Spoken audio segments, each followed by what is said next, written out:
Welcome to Games from Folktales, a podcast that mixes historical research and tabletop role-playing settings. I'm your host, Timothy Ferguson. This week, an experiment. I've been participating in Dungeon23, or the City23 variant, which is a challenge where people write a dungeon room, or, in the city variant, a chunk of a city, each day at about a paragraph length for the entire of 2023. For the Dungeon23 people, each week is a level in the dungeon, eventually creating 52 levels. City23 is a little more nebulous. Some of the people who've been following City23 through my tweets or Insta posts have asked that it be made accessible on the Ars Magica forum and in the blog, so, as an experiment, I'm going to read the first month's worth of entries into this podcast episode. Feedback on this format is particularly welcome. Find me on the Ars Magica forum. If this seems valuable, I'll do it for every month for the rest of 2023. If you don't want me doing it, you'd better tell me. I should get a sound effect that lets me split up the days a little. January the 1st. What we already know. Fairy foundations. Mythic Venice is founded on a fairy forest. The wooden piles that hold up the artificial islands were sacred to a Diana cult. Even the first patron saint, the Virgin with the Grapevine, is fairy-aligned. In 1004, this allows the strongest fairy in Europe to move his court to Venice, as per the blog entry about the rotting princess. This fairy, the player of games, claims to have once been the founder Titalis. In the beginning, people thought he was harvesting the emotional energy of the city to craft a body for one of the creatures of deep Arcadia. This may even have been true. There is a glass statue of a Dogeressa hidden somewhere. The thing is, he's changed a lot of unnecessary stuff. The new theory is that since fairies reflect human stories, he wants us to tell better ones. He's basically starting the Renaissance early. If humans are more interesting, they create more interesting fae, and this is a virtuous loop. This means that anachronisms are found in Mythic Venice. Gondolas, for example. January 2. What we already know. The City of Women. The mystical version of Venice is called Serenissima. Cosmetics and domestic alchemy have been tied together since ancient times. The perfumes, etc. of the Venetians are meant to have quasi-mystical results. Women trade alchemical recipes as a sign of favour in the real world. Elizabeth I and Catherine de' Medici did this. Catherine was the granddaughter of a famous alchemist, Caterina Sforza. Women dye their hair with family recipes, and this has strange effects. The oddest is that during the siege of Padua, when the ancestresses of the Venetians were fending off the Huns, they replaced the cables in their siege engines with ropes made of human hair. This gives us magical strings for pocket crossbows. Women hunt with standard crossbows in real life. They take grebe heads as trophies. Their crossbows use clay pellets. Some Venetian women wear a cornu, which is a sort of horned hairstyle that we will tie to the goddess Diana. Left over from that battle, Attila's sword is in the church of San Michael. Also, his throne is on Torcello, although that's not in my notes. January 3.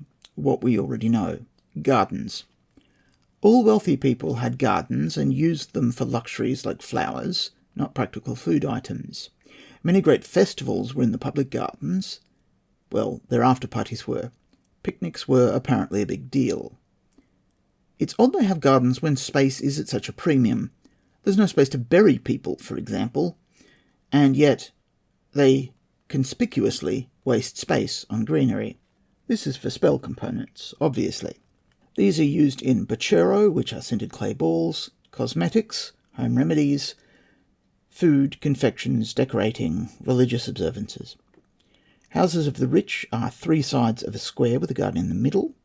The roof, or altain, is used by women as their space. It may have plant containers. In Venetian houses, servants live on the lowest floors, bedrooms are on the upper floors, and the altain is also used to bleach linen in the sun and perform weaving magic. January 4. What we already know. St. Mark.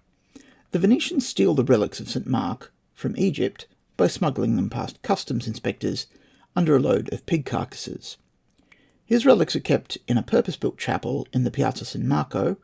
The Doge specifically does not give his relics to the church. They belong to the Doge. The Basilica of St. Mark is legally the Doge's personal chapel. The church in Venice has little land or money, and so it can't fight this. There is also the fact that Venice is theoretically a duchy of the Roman Empire in the east, and could go orthodox without very much bother. St. Mark's Lion is the symbol of Venice. The statue of it in the piazza is an Egyptian statue that's been repurposed. His Saint's Day, April the 25th, is the Baccola, a sort of national courtship day. This is apparently coincidence, but it still prevents the Dominion from increasing on that day. Too many hopes, rosebuds, and broken hearts. January 5th. What we already know. Festivals.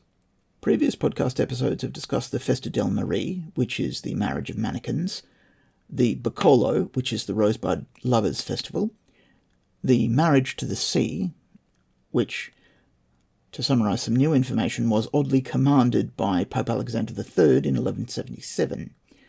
This adds to our evidence that Alexander III was a weird sort of dude. There is an annual athletic festival, shooting, wrestling, boxing, etc. on the beach. Jews are buried on the beaches. That's an aside, but it may prove useful later. The annual athletic festival was training in archery and street fighting and revived after a lapse. It was originally started by Teodora Selvo, the rotting princess. It causes factional rivalries between the eastern and western sides of the city. The two sides are the Castellani and Nicolotti. The Church of San Travaso is their neutral territory for meetings. Executions are always carried out between two pillars at the south end of the piazza. This is despite the architect that put them up. He was offered any reasonable fee, and he asked to put a gambling tent, the first gambling tent in Venice apparently, between them.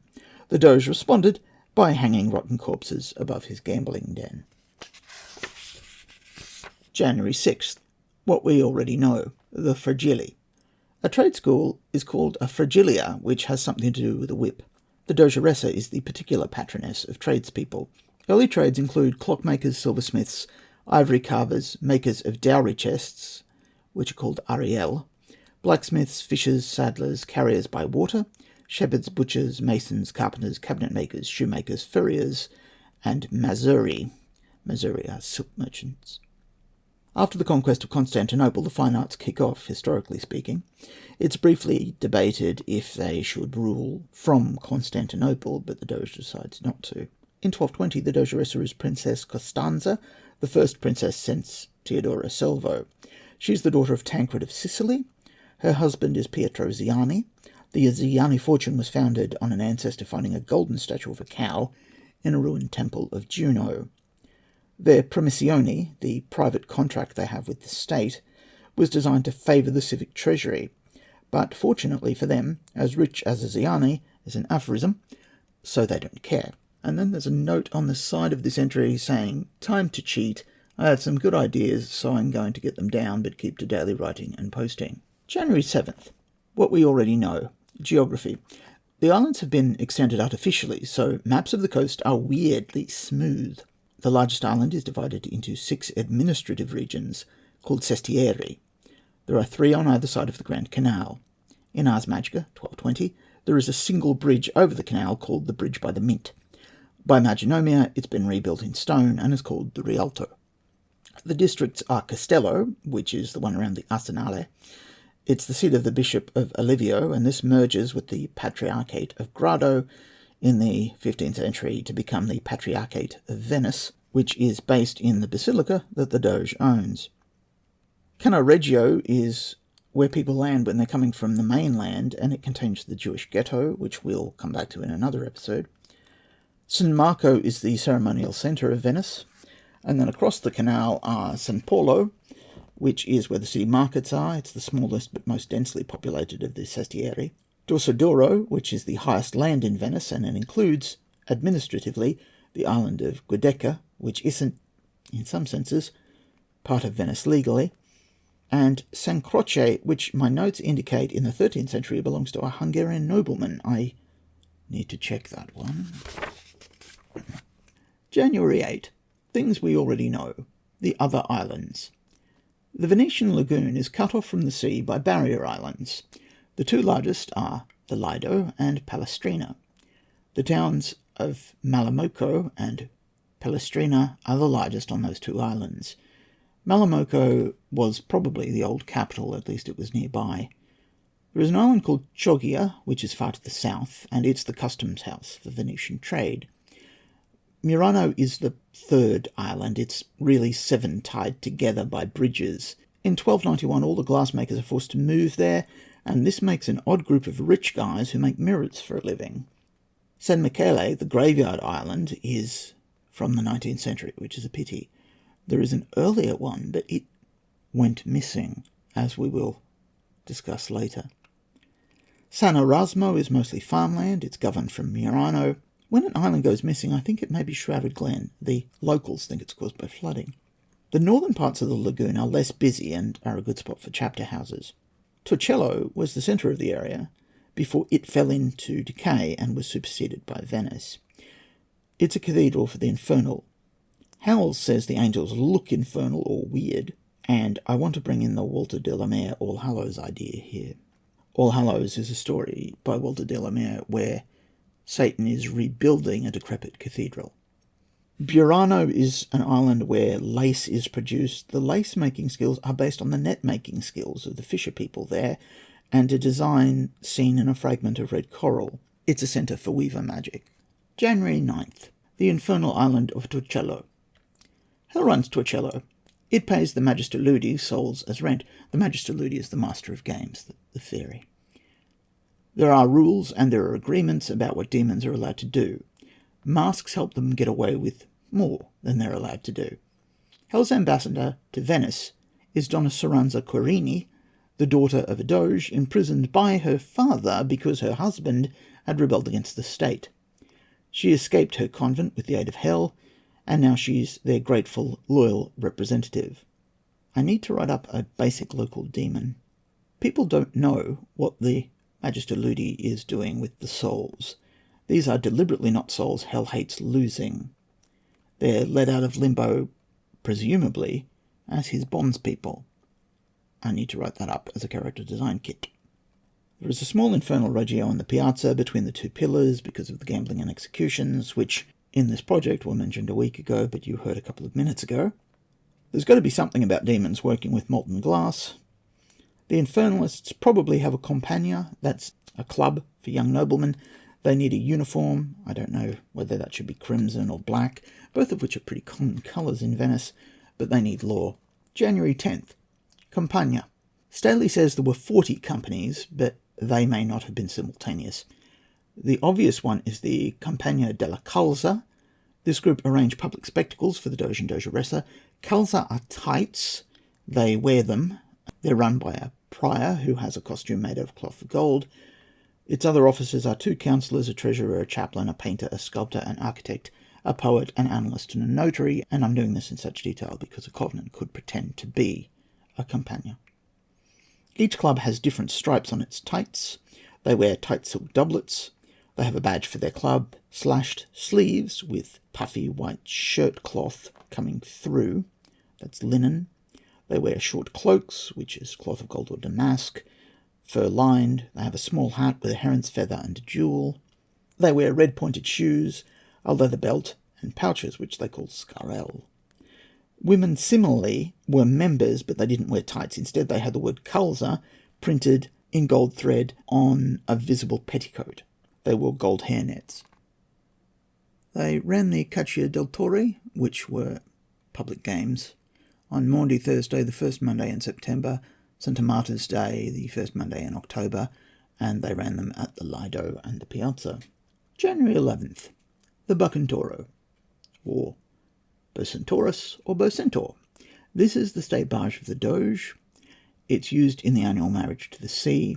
The earliest reference to it is in 1252. Also, there were a series of them. There are at least 4. The name Bucentoro means lagoon ship of gold, Bercio Oro. However, medieval Latin people mis-etymologized it as Bovis Centaur, supposedly a man with the head of a bull on the prow. There is a figurehead, however, it's not a minotaur. There are plenty of paintings of this ship, so we can be certain of that. However, I'm happy to take an aquatic Minotaur variant and use it. In Mythic Venice, I'm going to have the second last Bucentoro as the one which is being used so that the player characters can be involved in the creation of the last version. It has 2 decks, 42 oars, 4 rowers per oar, 40 sailors in addition to the rowers, removable canopies, there's a throne for the Doge at the stern, seating for 80 passengers. It's decorated with sculptures of lions and the figurehead, which is of justice, although we would probably swap in a Minotaur because he is cool. The final one has sirens and hydras instead. We must also assume there are musicians and catering. Eventually I need to get a deck plan of this done because it's too good as a setting for story events. Oil paintings exist for reference. Also, there is a group trying to recreate the ship. January 12th, this is where I start going through Peter Ackroyd's Venice Pure City to remove useful ideas. Thoughts on water. Quote, when you look down upon the water, Venice seems to have no foundation except reflections. Only reflections are visible. Venice and Venice's image are inseparable. In truth, there are 2 cities which exist only in the act of being seen. I'd like to suggest that reflections are ways into Regio levels in Serenissima. There is a season called the Aqua Alta, the flooding season, which can be used for the cyclical magic virtue. Water is collected from the roofs in Campo cisterns, and these use a sand filtration system.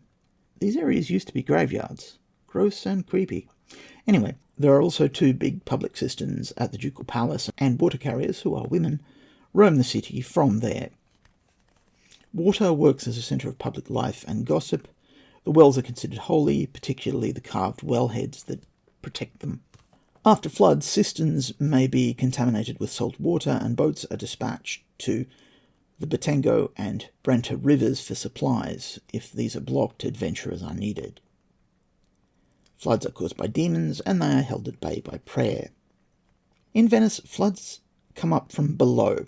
Water rises through the cobblestones. Canals turn green in warning of coming floods. Glass is metaphoric water. January 13th, the Bella Figura, the honour culture. Venice is an honour culture, but your honour is based on how you appear to the public. This is the Bella Figura. Ackroyd notes that Venetian houses are decorated only on the canal side, and people entertained in public because they don't want other people seeing the inside of their homes. You can be rich by being publicly profligate and miserly at home. You can be an upstanding citizen by maintaining public forms while being absolutely depraved at home.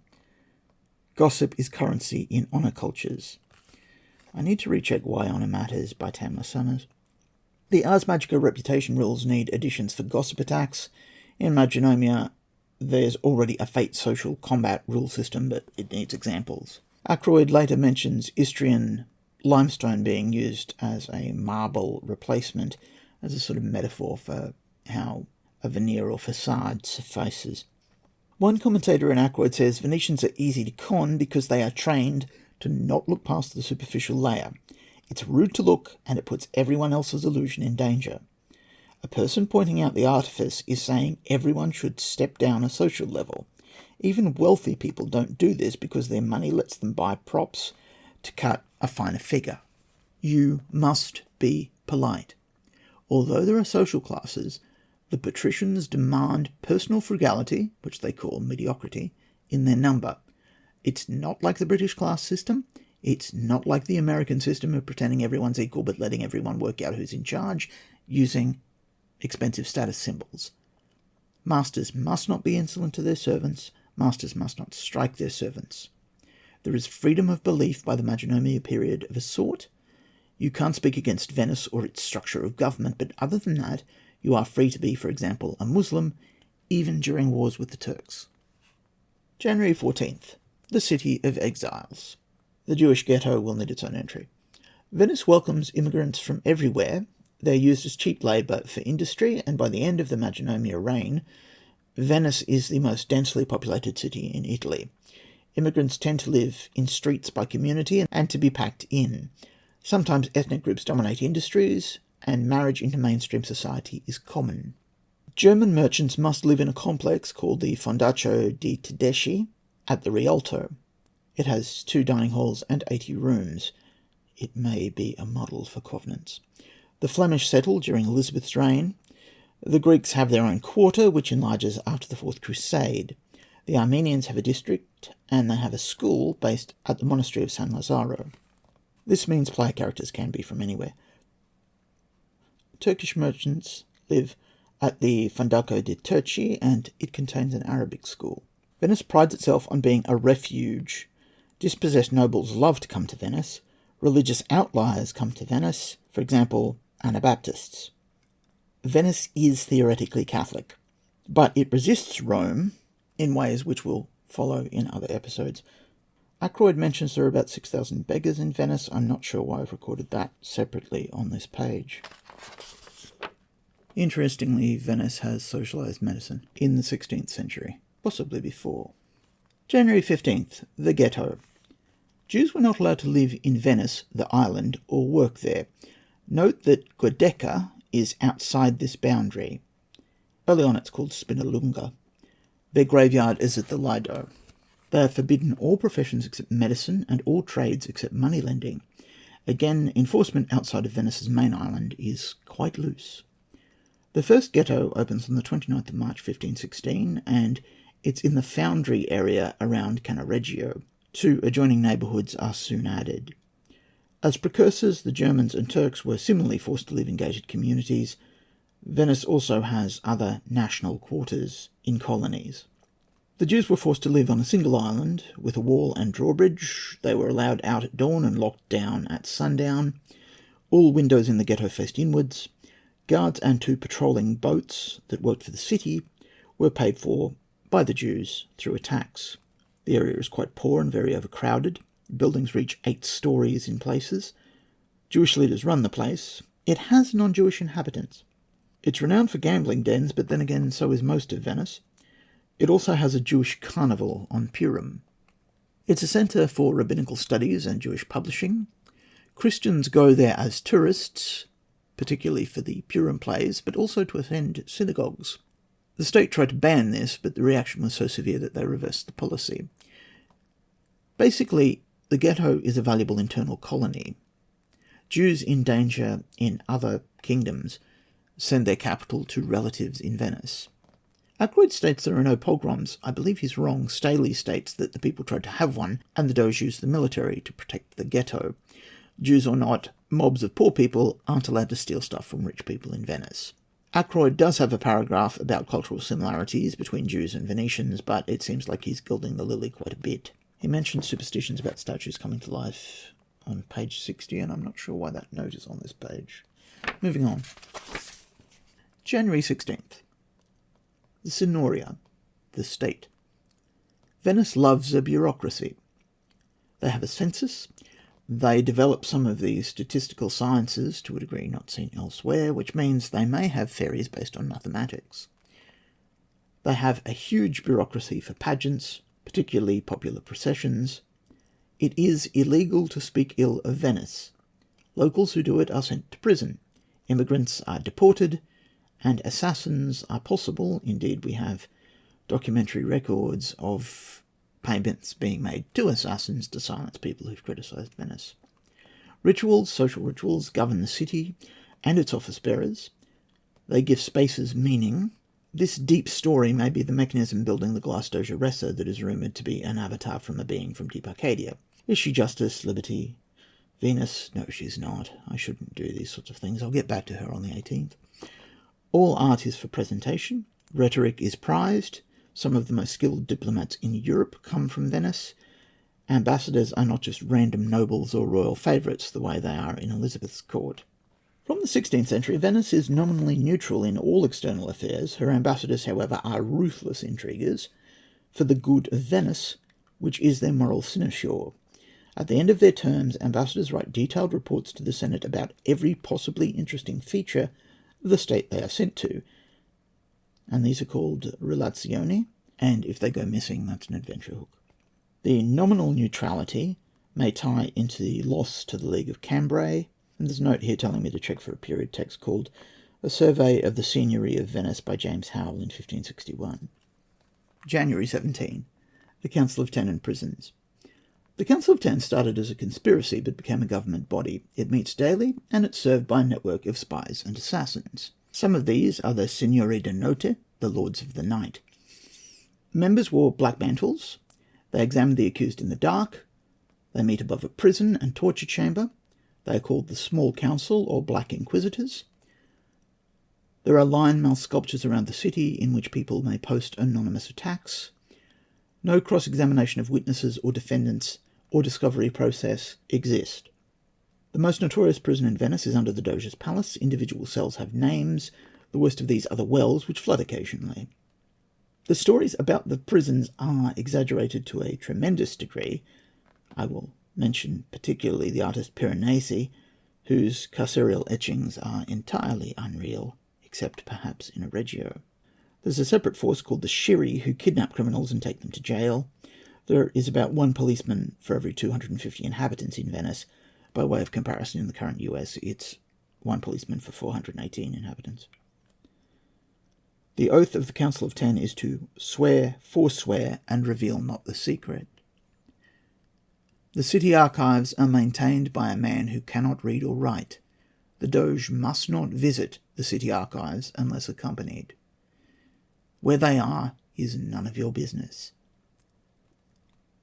There is a special inn called the Golden Ship, which is for sharing rumours and intelligence. Venice is a centre for rumours, particularly merchant news. Almanacs and fly sheets exist. The first newspaper in the world is created in Venice in the 17th century. The Council of Ten have a codebreaker as a secretary. January 18th. Spies and informers. They are everywhere. If you are a Venetian overseas, it is your patriotic duty to be a spy. People in Venice expect spies. Every foreign household has at least one. If you do not have one, it means people don't know that you are dangerous and interesting, and you should have an adventure to get one. Gondoliers and sex workers are notorious as spies. I will come back to this in the gondoliers section.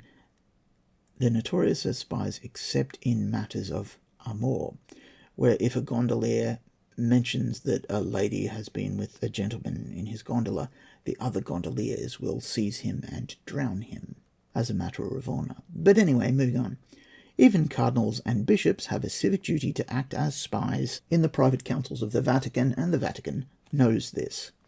Merchants perform espionage as a matter of course. They are great story instigators. I learned X, so if we do Y, then Z. The patron saint of spies is Joshua. His feast day is the 1st of September. He was one of the 12 agents Moses sent into the land of Canaan to spy the place out. Venice has counter-agents and also has freelance information brokers. Foreign ambassadors get in on this too. Apparently meetings at the theatre or opera, after the game period, are the stereotypical thing so much that there's some sort of ban on foreigners renting theatre boxes to make it more challenging. Accusations could be posted in the mouths of lion statues. Informers were paid if their accusations proved true. Accusers were never identified to their victims, but denuncia had to be signed, and there had to be 2 attestations of the informer's good character on the denunciation. Certain lion mouths are for specific infractions. January 19th. The Queen of Glass, Naama, or Naria. When I started this, I decided I wouldn't do a twist ending because it's an RPG supplement, not a fiction piece. But apparently I can't help myself. On the first day, I mentioned the plan to make a body for a creature from Deep Arcadia, and then I said, no, look at my other hand. So, no secrets. My idea, and there will be other options for other campaigns, is that the Queen in Glass is Eve's youngest daughter, Namaa, which you'll see I constantly mispronounce, or Noria in Greek, is an embodiment of wisdom that was tainted by the fall of humanity. She is sometimes called the Lesser Lilith. Noah wouldn't let her on the ark, so she set it on fire a couple of times, and then was saved by an angel, or some sort of emanation from God. She comes before the realms divided, not just before fairy and magic fissioned, but from before the divine and the infernal were distinct. She's seen God, she's been a demon, she embodies human wisdom, she's one of the deep Arcadian powers. Why does the Master of Games want her? Maybe he wants to fuse things back together, maybe he wants to create another realm. Maybe he wants to seriously muck around with how the realms work. For those confused, because they can't remember this from Bible school, this is Scythian Gnosticism. Scythian Gnosticism was an early heresy, which, among other things, said that Jesus wasn't actually fully human. Also in Scythian Gnosticism, the snake's a good guy. He gets us out of the dead end in which God has placed us. January 20th. Trade convoys. Venice's first monopoly was in salt. All Adriatic colonial salt is sold from Venice to ensure a monopoly on prices. Spices are also monopolized by Venice. There are 7 annual trading expeditions. The city owns galleys and rents them out. In addition, there are thousands of ships in private trade. These expeditions start in 1315 and end in 1533, so PCs could start or restore the idea. Think of the trade routes as 2 distinct rings, an eastern ring and a western ring. In the eastern ring, the things that go out are cloth, silver, timber, and weapons, and the things that come in are spices, incense, perfume, silk, and cotton. And in the western ring, the things that go out are spices, cotton, and finished cloth, and the things that come in are wool, Flemish cloth, and African gold. Silver comes by land. It trickles down from Germany through the Alps. The Muda, or trading expeditions, are as follows. Flanders, which includes England. Aigues-Mortes, which is France and Aragon. Barbary, which is North Africa, Grenada, and Aragon. Trafigo, which is Tunis, Alexandria, Beirut, and Modena. Syria, which is Cyprus, Beirut, and Leazzo, which is for cotton mostly. Egypt, which is Dalmatia, Modena, the Peloponnese, Crete, Cyprus, Beirut, Tyre, Acre, Diameter, Alexandria, which is twice a year. And Romania. This splits off the Egyptian one at Modena, and it goes to Athens, Chalcis, Thessalonica, Abydos, and Constantinople, and after 1318 they added Tana and Trebizond. January 21 is a reminder to myself to create a shape and material table for Venice with things thrown into it and where they come from, like carpets from Alexandria and caviar from Cathar and so on. That's not complete, so I'll just move on. Venice has an annual luxury fair for 15 days each year, which attracts a heap of tourists. It's during the Senna. Fashion and consumer demand are theoretically invented by Venice. Ackroyd says this, although to me that seems a stretch. The finest goldsmiths in Europe are in Venice. New luxuries are vital to the Venetian economy, so technical advances occur. The Rialto needs an episode, so does the Merceria. The commercial zone is just one of hundreds of zones by trade. Every industry seems to have a physically mappable spot. They have approved streets, approved quarters, and you can just make them up. You want some soap, go to the street of the soap makers. Want a clock, go to the campo of the clock makers. Weird new trades emerge, and these take over chunks of older areas. Net making arises from fishermen, and lace arises from net making, for example. Factory line production of a sort happens in shipbuilding, glassmaking, and in textiles. January 22. Markets.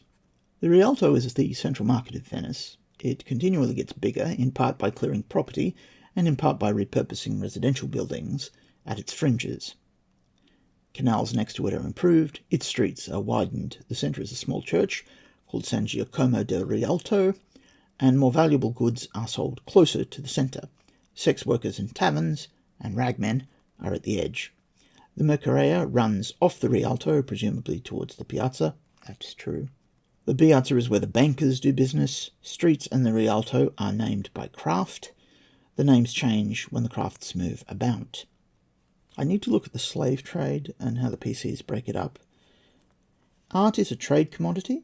It's easier in the sense that you can get the best pigments in the world here, and you can learn powdered gold painting techniques which aren't found anywhere else. Well, not this set of techniques. A lot is made of stock figures and sizes, and a lot of art is exported. There are art dealers by the 15th century. 23rd of January. Collectors. Venetians, if rich, collect things as a form of display and conspicuous consumption. Early on, they do generic, interesting stuff collections, and later they specialise. This means treasures that PCs find are more valuable if they have the social contacts to know who collects the thing they've found. Also, there's money to be made in brokers and forgers. Magicians seeking a thing to enchant, like an antique ring, may need to source it from a collector by trade or theft. After people die, their collections are often sold and broken up. This means suddenly there's a flood of cool thing X, and this may cause a fashion. Collectors are rivals. In honor cultures, you have to stick up for yourself. If some other person is causing you to lose face, even if it's in the tiny circle of people who collect antique brass plates, you have to stick up for yourself. In Ars Magica, a collection can be a source of study XP. See Covenants. Collections aren't necessarily static. They can be, but they can also be an investment or a source of gifts, kind of like fountain pen collectors. I've really got into fountain pens recently.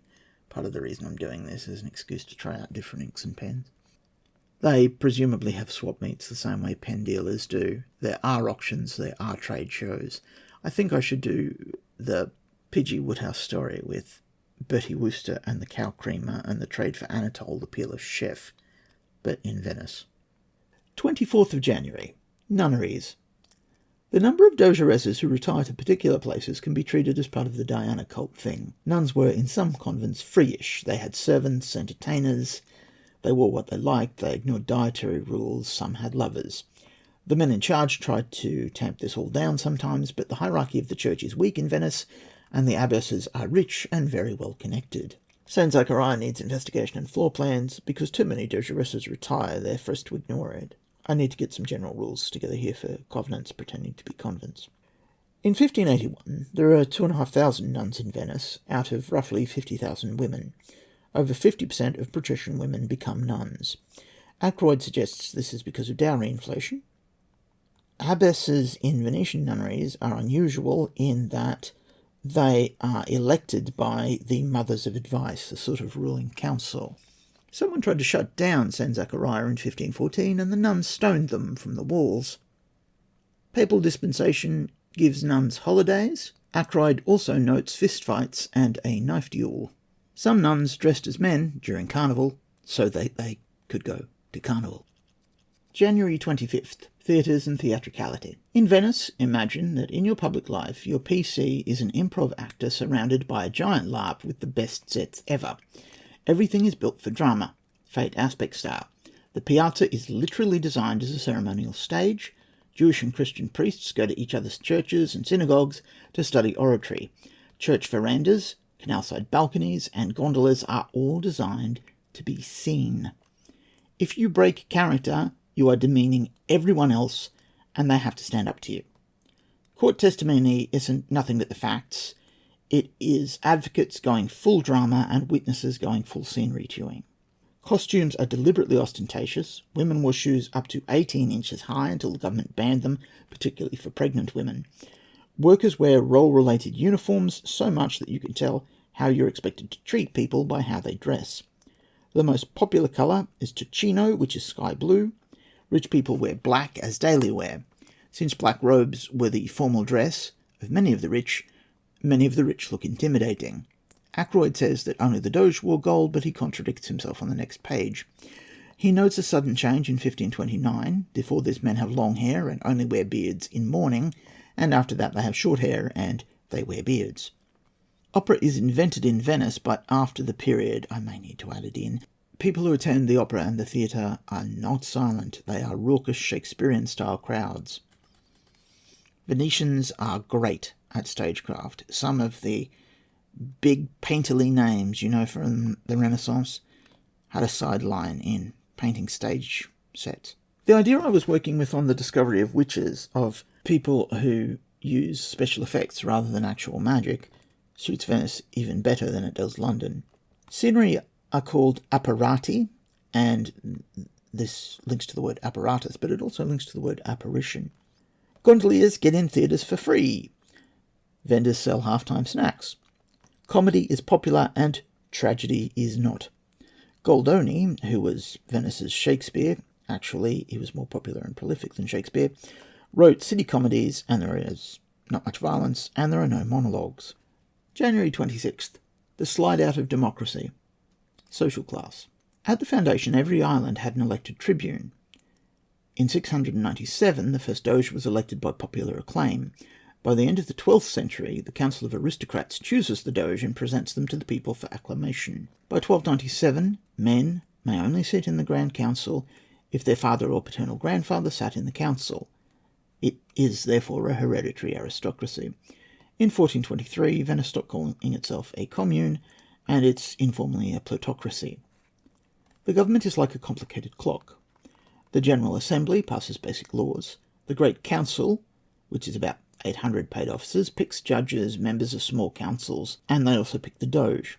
The 40 are the immediate councillors of the Doge, and the Doge is the leader, but he is tightly bound by a legal obligation called a promissione, which is a contract. It changes between Doges. The promissione is sacred, and it's between the state, as represented by the Great Council, and the Doge. Dogeal promissiones become increasingly onerous. Most Doges need permission to travel, read mail, meet foreigners, receive gifts, or discuss policy. No one bows to the Doge. His title is Messier Doge, and it is no higher. The Doge wields power obliquely through chairing the 10, the 40, and the Council. The Doge has public audiences twice a week. The Doge is not in charge except in a ceremonial sense. Here's how you get a new Doge. Brace yourself. The youngest member of the Signoria prays at St. Mark's and goes outside. There he grabs the first boy he finds. The boy draws nomination slips from an urn at the Ducal Palace. The Great Council elects 30 members. From that 30, they elect 9. That 9 then pick 40, each of whom needs at least 7 nominations. The 40 is reduced by ballot to 12. The 12 elect 20. The 20 elect 9. The 9 elect 45. The 45 elect 11. The 11 elect 41. And then the 41 elect the Doge. The average Doge is aged 72 at the point he gets the job. The point of all of this is to make it very difficult to fix the election for your personal faction. Social classes.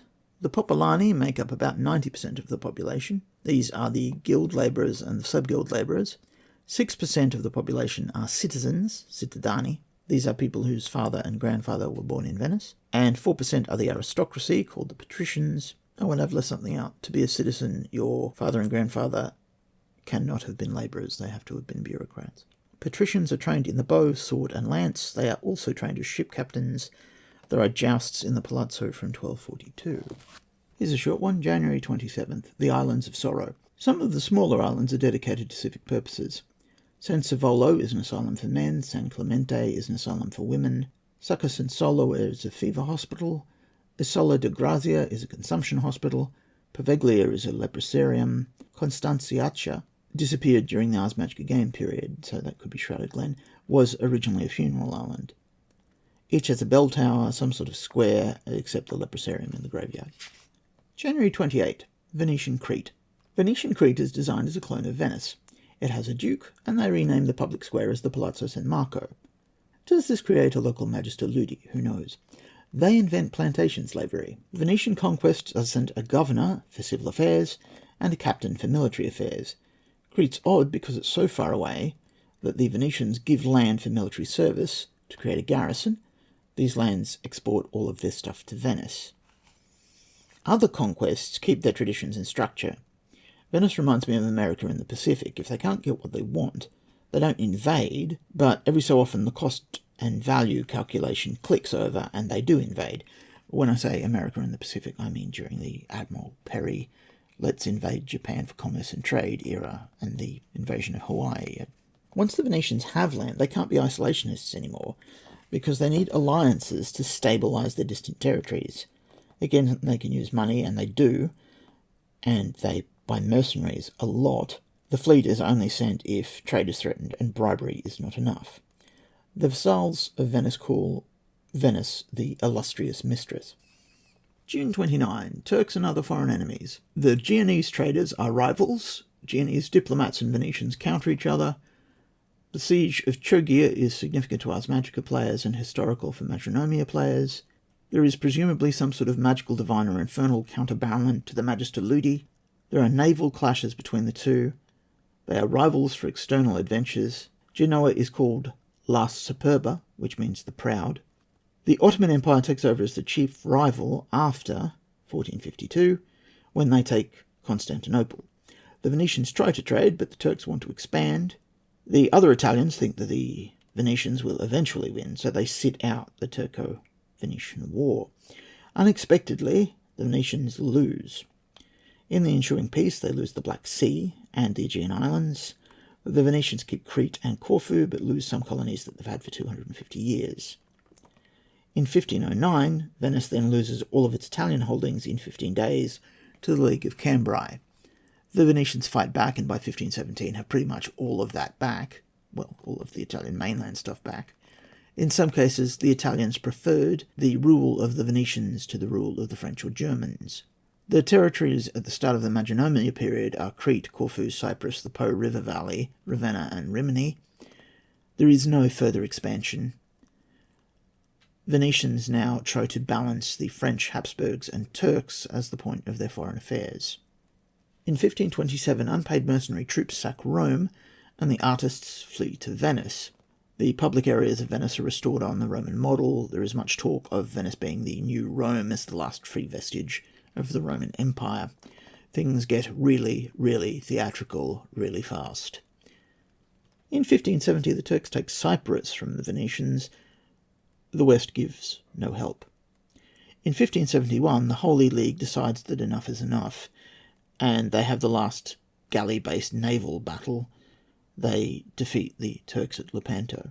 From here on, the Arsenal, which is still building galleys, is building anachronisms. They want to take back Cyprus, but the Spanish and the Pope won't go for it, and they keep Crete for another 100 years, but don't get Cyprus back. Ackroyd says that at this point, Venice's imperial power is replaced by its power to dazzle, which is a fairy vitality engine in Ars Magica. January 30. How big is the Venetian navy? In 1423, it has 35 galleys, 300 round ships, and 3,000 merchant ships. Venice could maintain 40,000 troops. The fleet above requires 36,000 sailors, which is about 25% of Venice's population. Crews are professional in the Ars Magica period and conscripted in the Magenomia period. The social status of sailors dives by the end of the Elizabethan reign, as crews are a form of carceral service. Their diet is deliberately designed to supplement the sanguinary humour. Transmissible illnesses are common. Captains are appointed by the Senate from young men of the upper crust. Being a naval commander is necessary to eventually get other forms of higher office. The fleet is supported by the Arsenal. The Arsenal is eventually 60 acres of workshops surrounded by walls and towers, and it employs somewhere between 6,000 and 16,000 men. Local people are called Arsenalotti, and they are the ceremonial bodyguards of the Doge. The arsenal is an early assembly line. It is very quick in emergencies. It churns out 30 galleys in 10 days once. It once made a galley in 2 hours while the visiting king had lunch. January 31. The army. In the middle of the 16th century, the army raised is 20,000 plus militias, and at the end of the century it's twice that. No Venetian may be a general. No Venetian may command more than 25 men. Covenants need to be careful. Generals are always foreigners, so that no faction can take the city by force.